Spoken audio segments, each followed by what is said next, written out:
Good morning. Assalamu alaikum. How are you all? I hope you all fine and good. So let's start.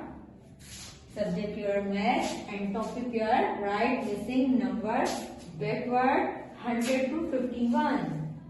So now let's. This number is 100. 100 के बाद क्या आता है? 99.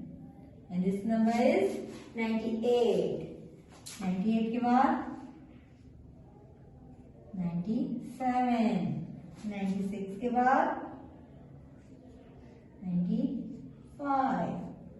94 के बाद 93. 92. Now next word is here 91. 90 के बाद 89.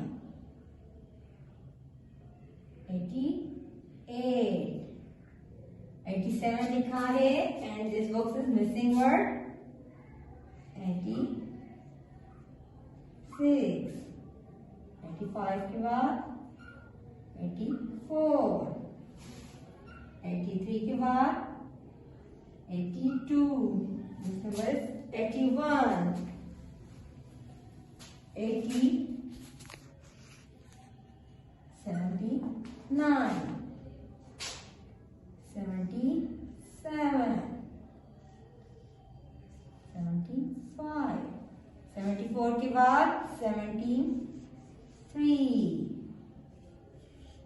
71.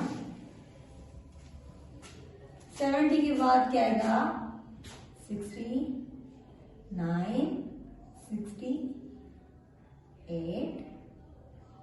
67 के बाद 66. 65 के बाद 64. 63 के बाद 68 के बाद 57. 56 के बाद 55. 54 after 53.